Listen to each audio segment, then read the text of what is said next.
একটি গুরুত্বপূর্ণ এবং সহজ অধ্যায়ের দ্বিতীয় পাঠটুকু নিয়ে তোমাদের সঙ্গে আলোচনা করব। তো আজকে বিদ্যুতের চৌম্বক ক্রিয়া, এটা হচ্ছে পার্ট 2 নিয়ে আমরা আজকে কথা বলবো। পার্ট 2। যারা পার্ট 1টা দেখো নাই তাদের জন্য এই ক্লাসটা একটু সমস্যা হতে পারে, যার কারণে পার্ট 1টা আগে দেখে আসো। আমাদের চ্যানেলে পার্ট 1টা আপলোড করে দেওয়া আছে। পার্ট 1টা দেখলে তোমার কনসেপ্ট এক ক্লিয়ার হয়ে যাবে, এবং এই কনসেপ্ট এক ক্লিয়ার হওয়া মানে এই অধ্যায়ের সম্পূর্ণ ম্যাথ সবকিছুই পেরে যাওয়া। আশা করি তোমরা ওই ভিডিওটা দেখবা, দেন এটাতে চলে আসবা।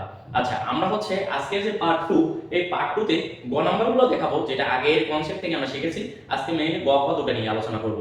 এই অধ্যায়ে সবচেয়ে গুরুত্বপূর্ণ ঘ নাম্বার কোশ্চেনগুলো হচ্ছে যে প্রথম কথা এটাই যে মোটরের ক্ষেত্রে ট্রান্সফরমারটি যথেষ্ট কিনা। যে কোশ্চেনে কিছু ক্ষমতা দেওয়া থাকতে পারে, আর একটা মোটরের ক্ষেত্রে এটা যথার্থ কিনা এরকম কিছু প্রুফ করতে দিবে, যেটা ম্যাথ আমরা দেখবো রিসেন্ট। 2 নম্বর হতে পারে এমন যে ট্রান্সফরমারটির দ্বারা বাতি, ফ্যান, তারপরে এসি, ফ্রিজ এগুলো চালানো যাবে কিনা, এই রিলেটেড ম্যাথটা আমরা সচরাচর আসতে দেখেছি। এবং সবচেয়ে গুরুত্বপূর্ণ যেটা এই কোশ্চেনটা, যে ট্রান্সফরমারটি আসলে কোন ধরনের, এগুলো জানার জন্য বই থেকে ট্রান্সফরমার সম্পর্কে জাস্ট একটু কিছু বেসিক জিনিস জানতে পারলে এগুলো আমরা পেরে যাব। যে ট্রান্সফরমার আসলে কি, ট্রান্সফরমার আসলে সাধারণত কত প্রকার, এগুলো জানলে আমরা এই ম্যাথগুলো খুব সহজেই সলভ করে ফেলতে পারবো। আসলে এই তিনটা টাইপ নিয়ে আজকে আমরা কিছু সৃজনশীল সলভ করে দিব, যেগুলো করলে আশা করি এই অধ্যায়টুকু আমাদের মোটামুটি বেসিকটুকু ক্লিয়ার হয়ে যাবে। আচ্ছা, আমরা এই তো শেষ টপিক অর্থাৎ ট্রান্সফরমারটি কোন ধরনের, এইটার একটা সৃজনশীল প্রশ্ন এখানে তুলে নিয়েছি। কি বলেছে সৃজনশীলটা, যে একটি ট্রান্সফরমারের প্রাইমারি ও সেকেন্ডারি কুণ্ডলীর ভোল্টেজ যথাক্রমে 210 ভোল্ট এবং 700 ভোল্ট। এর প্রাইমারি কুণ্ডলীর পাক সংখ্যা 30 এবং তড়িৎ প্রবাহ দেওয়া আছে 0.83 অ্যাম্পিয়ার। এখন আমার কোশ্চেন এখানে যে সেকেন্ডারি কুণ্ডলীর প্রবাহ নির্ণয় করতে, তাহলে আমরা কি সেকেন্ডারি কুণ্ডলীর প্রবাহ নির্ণয় করব। তাহলে নির্ণয় করি গ নাম্বার, আমরা সলিউশন করি আগে গ। তো গ নাম্বার আমাদের দেওয়া আছে কি কি সেটা আগে লিখি। কি কি দেওয়া আছে, ওকে, আমাদের কি সেকেন্ডারি কুণ্ডলীর প্রবাহ নির্ণয় করতে বলছে। আমাদের দেওয়া আছে কি প্রাইমারি এবং সেকেন্ডারি কুণ্ডলীর ভোল্টেজ দেওয়া আছে। ওকে, ভোল্টেজ দেওয়া আছে, তার মানে কি দেওয়া আছে, ভিপি প্রাইমারি ভোল্টেজ দেওয়া আছে এবং ভিএস সেকেন্ডারি ভোল্টেজ দেওয়া আছে। তো প্রাইমারি ভোল্টেজ কত, 210 ভোল্ট, সেকেন্ডারি ভোল্টেজ কত, 700 ভোল্ট। ওকে, ভোল্টেজ গেল। এর প্রাইমারি কুণ্ডলীর পাক সংখ্যা দেওয়া আছে 30 এবং তড়িৎ প্রবাহ আমার তো আর লাগতেছে, আমার প্রাইমারি তড়িৎ প্রবাহ দেওয়া আছে। তার মানে কি দেওয়া আছে, আইপি দেওয়া আছে। আইপি কত, আচ্ছা সমান সমান লিখি। আইপি কত দেওয়া আছে, আইপি হচ্ছে 0.83 অ্যাম্পিয়ার দেওয়া আছে। ওকে, তো আমার এটা দেওয়া আছে। এখন আমাকে বের করতে হবে সেকেন্ডারি, আমাকে কি সেকেন্ডারি কুণ্ডলীর প্রবাহ অর্থাৎ আইএস বের করতে বলছে। তো আইএস সমান কি বের করতে হবে আমাকে। তো লিখি, এখন আমরা জানি কি জানি, আমরা সাধারণত জানি যে VP divided by VS is equal to IS divided by IP. তো এটা আমরা আগের দিন দেখেছি, কনসেপ্ট একে আমরা এটা এই সূত্রটা দেখেছি। যদি আবারও বলতেছি, যদি এই সূত্র এখনো সমস্যা হয়ে থাকে তাহলে আমাদের কনসেপ্ট একটা দেখে আসো, তাহলে বুঝতে পারবো যে ভিপি কেন আমরা হচ্ছে 210 ধরলাম, ভিএস কেন 700 ধরলাম, এগুলো আমরা ওই ভিডিওতে বুঝিয়ে দিয়েছি। ওকে, তো এখন আমরা আর গুণ করব, আমাকে বের করতে হবে আইএস। তাহলে এই পাশে গুণ করি আইএস গুণন ভিএস সমান সমান ভিপি গুণন আইপি। ওকে, আমাকে বের করতে হবে কি, আমার আইএস বের করতে হবে। তো is is equal two VP গুণন আইপি ডিভাইডেড বাই কি, ভিএস। ওকে, তাহলে আমার মান কি, ভিপি মান কত দেওয়া আছে 210 গুণন আইপি মান কত 0.83 আর ভিএস কত 700।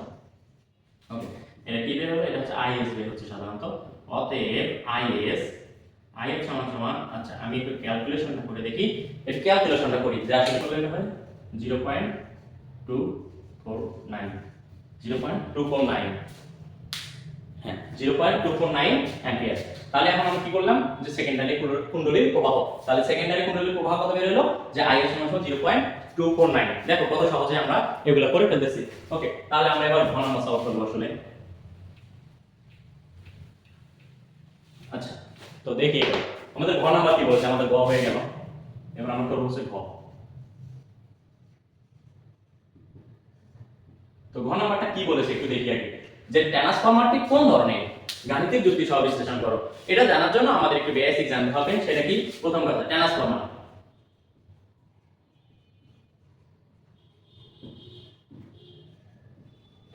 সাধারণত হচ্ছে দুই প্রকার। একটা হচ্ছে আরোহী ট্রান্সফরমার আরেকটা হচ্ছে অবরোহী ট্রান্সফরমার। আরোহীর ইংরেজি নামটা হচ্ছে step up transformer, step up. আর অবরোহীটা হচ্ছে স্টেপ ডাউন ট্রান্সফরমার। ওকে, এখন মেইনলি আমাদের কোশ্চেন হচ্ছে এই যে ট্রান্সফরমারটা কোন ধরনের হয়, আরোহী হবে নয়তো কি হবে, অবরোহী হবে। তো এই আরোহী এবং অবরোহী এটা জানার জন্য আরো কিছু আছে। আমি একটু লিখে দিই যে আরোহী হওয়ার শর্ত আসলে কোনগুলো। এই পাশে লিখি, এই পাশে লিখলে আমরা কি বুঝতে পারবো, আশা করি পারবো। যে এই পাশে একটু লিখে দিই যে আরোহী হওয়ার শর্ত। আরোহী হওয়ার শর্ত, দেখো যখন হচ্ছে ভিপি থেকে ভিএস বড়, এনপি থেকে এনএস বড়, বা হচ্ছে আইপি বড় আইএস থেকে, তখন সেগুলো আসলে আরোহী ট্রান্সফার। তার মানে কি বললাম যে আমাদের সেকেন্ডারি ভিপির ক্ষেত্রে ভিএস যদি বড় হয় তাহলে সেটা হচ্ছে আরোহী, এনএস যদি বড় হয় সেটা হচ্ছে আরোহী, এবং পির ক্ষেত্রে মানে প্রবাহের ক্ষেত্রে যদি আইপি বড় হয় সেটা হচ্ছে আরোহী। তাহলে এই ট্রান্সফরমারের ক্ষেত্রে প্রথমে এইটা হচ্ছে অ্যানসার করতে গেলে প্রথমে আমাকে কিভাবে অ্যানসার করতে হবে সেটা একটু বুঝিয়ে দিই। প্রথমে আমি লিখবো যে ট্রান্সফরমার, প্রথমে ট্রান্সফরমার সংজ্ঞাটা লিখবো। সংজ্ঞাটা লেখার পর লিখবো যে ট্রান্সফরমার সাধারণত দুই প্রকার, একটা হচ্ছে আরোহী ট্রান্সফরমার বা স্টেপ আপ, আর একটা হচ্ছে অবরোহী ট্রান্সফরমার বা স্টেপ ডাউন ট্রান্সফরমার।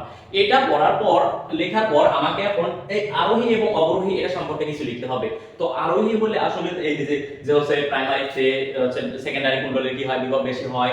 প্রাইমারি কুণ্ডলীতে হচ্ছে সেকেন্ডারি কুণ্ডলী পাক সংখ্যা বেশি হয়। প্রাইমারি কুণ্ডলীর হচ্ছে কি প্রবাহ সেকেন্ডারি কুণ্ডলীতে বেশি হলে সাধারণত কি হয়, আরোহী ট্রান্সফরমার হয়। এবং সেম ভাবে অবরোহী ট্রান্সফরমারের ক্ষেত্রে এই রকম কিছু থিওরি লিখবো। লেখার পর আমরা জাস্ট এখন ম্যাথ করব। আমরা অলরেডি আমরা গ থেকে কি পেয়েছি, ধরলাম যে এটা গ হতে পেয়েছি, গ হতে আইএস কত পাইলাম আমরা, আইএস পাইছি হচ্ছে 0. আচ্ছা আইএস টা কত পাইলাম আমরা, 0.249 পেয়েছি। আইএস পেয়েছি হচ্ছে 0.249 অ্যাম্পিয়ার। এটা কি থেকে পেয়েছি, এটা হচ্ছে গ থেকে পেয়েছি, গ থেকে। তো আমরা আসলে দুইটা জিনিস পেয়েছি অলরেডি, ভি পেয়ে গেছি। তো এখানে ভি বড় কোনটা, আমরা যদি প্রথমত এখানে আমরা সমাধান করি যে ভিপি আর হচ্ছে ভিএস এই দুটোর মধ্যে বড় কে, এই দুটোর মধ্যে বড় হচ্ছে ভিএস বড়। আবার যদি আমি এখানে দেখি আইপি আর হচ্ছে আইএস, আইপি আর আইএস এই দুটোর মধ্যে বড় কে, অবশ্যই আইপি। তো আমরা অলরেডি দুটো কন্ডিশন মিলাই ফেলেছি। আমরা দেখেছি যে ভিপি যদি ছোট হয় ভিএস থেকে, এই যে ভিপি ছোট ভিএস থেকে তাহলে সেটা আরোহী। যদি আইপি আইএস থেকে বড় হয়, আইপি আইএস থেকে বড় হয় সেটা আরোহী। আমরা অলরেডি দুটো শর্ত মিলাইতে পেরেছি। আরেকটা শর্ত কি, আমরা যদি এখন এনপি শর্তটা বের করি, এনপি আর এনএস এই শর্তটা বের করি, তাহলেই দেখতে পারবো যে আমাদের এই টোটাল ম্যাথটা হয়ে গেছে। আমরা যে ম্যাথটা করতেছি এই ম্যাথটার মধ্যে আমরা একই সঙ্গে পাক সংখ্যা, ভোল্টেজ, তড়িৎ প্রবাহ তিনটাই বের করতেছি। যদিও এটা একটু বেশি বড় ম্যাথ, অন্য ম্যাথগুলোর ক্ষেত্রে হয়তোবা একই সঙ্গে ভোল্টেজ, তারপরে হচ্ছে আমার পাক সংখ্যা বা প্রবাহ সবগুলো নির্ণয় করতে হইতে পারে না আর কি। আমরা যে কোনো একটা নির্ণয় করলে আমরা বলতে পারবো যে সেটা কি আরোহী ট্রান্সফরমার নাকি অবরোহী ট্রান্সফরমার। তো এখন দেখো আমরা এই ম্যাথের ক্ষেত্রে শুধুমাত্র কি বের করব, এন বের করব। এন বের করলে আমাদের হয়ে গেছে। দেখো এই ম্যাথের ক্ষেত্রে যদি এখন এনটা বের করি, একটু মিশাই দেই, আসলে আমাদের জায়গা শর্টকাট। আচ্ছা একটু মিশাই দেই। তো হচ্ছে আচ্ছা আমাদের হচ্ছে এনপির মানও দেওয়া আছে। দেখো প্রাইমারি কুণ্ডলী পাক সংখ্যা দেওয়া আছে, তার মানে এনপি কত দেওয়া আছে, এনপি দেওয়া আছে হচ্ছে 30। তো আমার এনপি দেওয়া আছে, আমাকে কি বের করতে হবে, আমাকে বের করতে হবে এনএস সমান। ওকে, তাহলে এখন লিখি আমার কার সঙ্গে বের করব, আমরা যে কোনো একটা সঙ্গে ভি সঙ্গে বের করি। VP by VS is equal to NP by NS. এখন কি বের করব, আমরা এনএস বের করব। তো এনএস বের করব যেহেতু NS is equal to VS গুণন এনপি। তাহলে এখন কি বের করতে হবে আমাকে, এনএস সমান ভিএস গুণন এনপি ডিভাইডেড বাই ভিপি। ওকে, আচ্ছা আমরা এখন কোথায় আছি যে এনএস টা বের করব। তো এনএস সমান মানটা বসাই দেই, ভিএস এর মান কত, ভিএস হচ্ছে কত 700 গুণন এনপি কত, এনপি হচ্ছে 30 ডিভাইডেড ভিপি কত, ভিপি হচ্ছে 210। 0 কাটা 3 দিয়ে 21 কে কাটলে কত হয় 7, 7 দিয়ে 700 কে কাটলে কত হয় 70। তাহলে এখন আমি লিখতে পারি না যে হচ্ছে এনএস সমান কত বের হইলো আমার 70 বের হইলো। দেখো এইটুকু বুঝছি কিনা।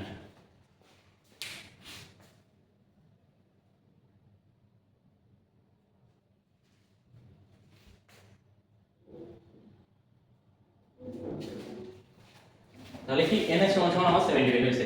এখন আমরা কি বলতে পারি, আমরা একটু আগে দেখলাম যে এনএস তো কত 70 বের হইলো, আর এনপি কত, এনপি আমার কোশ্চেনে দেওয়া ছিল কত 30।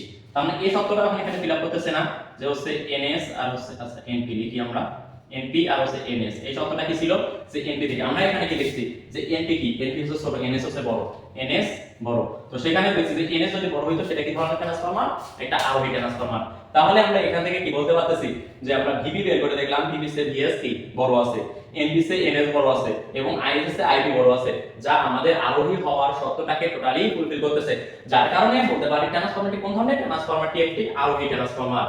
তাহলে দেখো কত সুন্দরভাবে আমরা এই ম্যাথগুলো সলভ করে ফেলতে পারতেছি, শুধুমাত্র একটু বেসিক জানা থাকলে ম্যাথগুলো আমাদের কাছে। তাহলে আমরা হচ্ছে এখন কি করব, আমরা নেক্সট আর যে দুইটা আছে ওই দুটো সম্পর্কে একটু দেখব।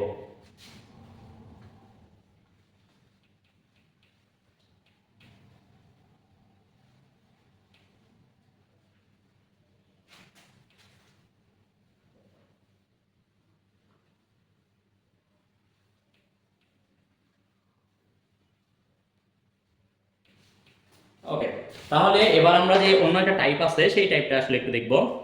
আচ্ছা, আমরা হচ্ছে এই তো প্রথম যে টাইপটা, মোটরের ক্ষেত্রে ট্রান্সফরমারটি যথার্থ কিনা, বা মেইনলি এটা হচ্ছে ক্ষমতা রিলেটেড, আসলে ক্ষমতা ক্ষমতা তো হচ্ছে ক্ষমতা রিলেটেড। তো এই ম্যাথটা হচ্ছে সেই ম্যাথটা আসলে। তো এখানে দুইটা চিত্রতে দেখা যাচ্ছে কি দেওয়া আছে, ভিয়ন দেওয়া আছে, এনন দেওয়া আছে, আইয়ন দেওয়া আছে, আর আইটু দেওয়া আছে।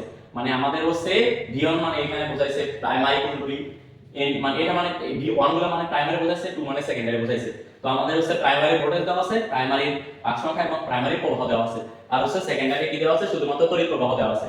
তো এখন আরো কিছু দেওয়া ছিল এখানে, যে এই ট্রান্সফরমারটি একটি 1000 ওয়াট এর বৈদ্যুতিক মোটরে ব্যবহার করা যাবে কিনা। মানে এটা একটা ট্রান্সফরমার, এই ট্রান্সফরমারটাকে 1000 ওয়াটে একটা মোটরের মধ্যে আমরা সেটাকে ব্যবহার করতে পারবো কিনা।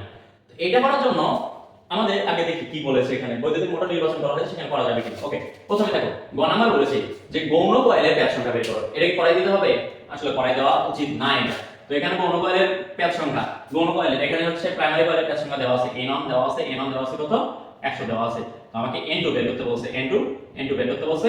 আমার যেহেতু i দেওয়া আছে, i এর সাথে আমরা সম্পর্কটা করব। i1 দেওয়া আছে, i1 কত, i1 দেওয়া আছে 2 অ্যাম্পিয়ার, আর হচ্ছে i2 দেওয়া আছে কত 5 অ্যাম্পিয়ার। তো আশা করি যে এটা তো করে দেখানো উচিত না। এটা হচ্ছে গ নাম্বার হচ্ছে HW। তো এটা আসলে করবা, করে যদি পারো তাহলে এখানে কমেন্ট বক্সে দিয়ে দিবা, মানে খাতাটুকু ছবি তুলে দিয়ে দিবা। আর যদি না পারো তাহলে সেটা আমাকে বলবা এবং আমি সেটা সলভ করে দিব। আমরা এখানে এই সূত্রটা দিয়ে করতে পারবো, যে হচ্ছে কি n1 n2 is equal to i2 by i1। So এটা দিয়ে আমরা খুব সহজে এটা করে ফেলতে পারবো। যাই হোক, এটাতে আমরা আসলে সময় নষ্ট করব না। তোমরা এটা পারবা এবং পারার পর আমাকে সেটা দিয়ে দিবা, ইনশাআল্লাহ আমি সেটা দেখব। ওকে, তো আমরা এখন যেটা আমাদের দরকারি সেটা সলভ করব। কি বলেছে এখানে, যে উল্লেখিত বৈদ্যুতিক মোটরের ক্ষেত্রে ট্রান্সফরমারটি যথার্থ কিনা। তো এই একটা বৈদ্যুতিক মোটর, আমরা যে মোটর কত ওয়াটের, 1000 ওয়াটের একটা মোটর আছে আমাদের, ওই মোটরের মধ্যে আমাদের এই ট্রান্সফরমারটি যথার্থ কিনা এটা বের করার জন্য আমাকে হচ্ছে কি এখানকার ক্ষমতা বের করতে হবে। দেখো আমরা যদি ঘরটা সমাধান করি সাধারণত,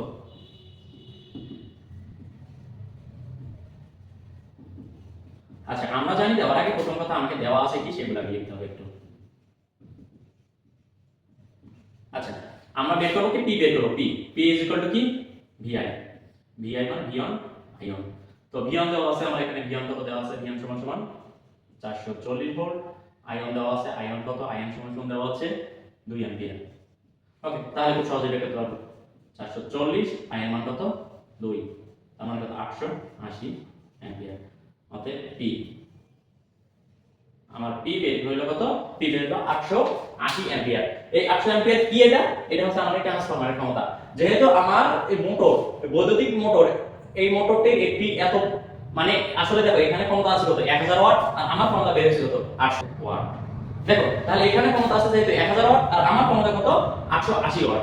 তার মানে ওটার চেয়ে এটা কম। যদি ওটার চেয়ে এটা সমান হইতো তাহলে আমরা ওই মোটরটাতে এই ট্রান্সফরমারটা ব্যবহার করতে পারতাম। যার কারণে আমরা বলতে পারি যে উক্ত মোটরে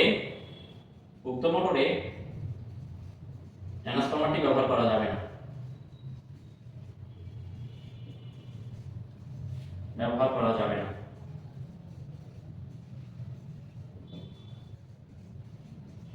দেখো তোমরা বুঝেছো কিনা। যে এই মোটরটার ক্ষেত্রে আমরা এই ট্রান্সফরমারটা ব্যবহার করতে পারবো না। দেখো খুব সহজে আমরা এই মোটরের ট্রান্সফরমার সম্পর্কিত বিষয়গুলো আমরা জেনে ফেললাম যে ক্ষমতা আমার এখানে একটা ক্ষমতা দেওয়া থাকবে, আমরা আরেকটা ক্ষমতা বের করব। এই ক্ষমতার সাথে তুলনা করলে সাধারণত আমরা পেয়ে যাব যে এই মোটরটার মধ্যে ট্রান্সফরমার ব্যবহার করা যাবে কি যাবে না, এগুলো আমরা সাধারণত নির্ণয় করে ফেলতে পারবো। ওকে, যদি আমাদের এটা এই কনসেপ্ট যদি ক্লিয়ার হয়ে থাকে, আমরা এখন যে আরেকটা কনসেপ্ট আমাদের বাকি আছে, মানে ঘর নাম্বার টাইপের, ওইটা আমরা সলভ করব। এটা সলভ করলে আমাদের টোটালটুকুই শেষ হয়ে যাবে। ওকে, এখন আমরা প্রশ্ন 3 আসলে লিখব। প্রশ্ন 3 আমাদের এটা হয়ে গেল, এটা হয়ে গেছে। এখন কি ট্রান্সফরমার দ্বারা বাতি, ফ্যান, লাইট, এসি, ফ্রিজ এগুলো চালানো যাবে কিনা এই রিলেটেড একটা আমরা ম্যাথ দেখব। এটা সলভ করলে ইনশাআল্লাহ বলা যায় যে এই অধ্যায় থেকে আমরা মোটামুটি সবটুকু কভার করে ফেলেছি। আমরা 3 নম্বর টাইপ যেটা আমরা এখন করব, যে ট্রান্সফরমারটি দ্বারা বাতি, ফ্যান, লাইট এগুলো হচ্ছে চালানো যাবে কিনা এই রিলেটেড যে টাইপটা, সেটা এখন দেখতেছি আসলে। তো একটা এখানে ট্রান্সফরমার দেওয়া আছে, তো কোশ্চেনটা বলেছে দেখো গৌণকুণ্ডলী পাক সংখ্যা নির্ণয় করো।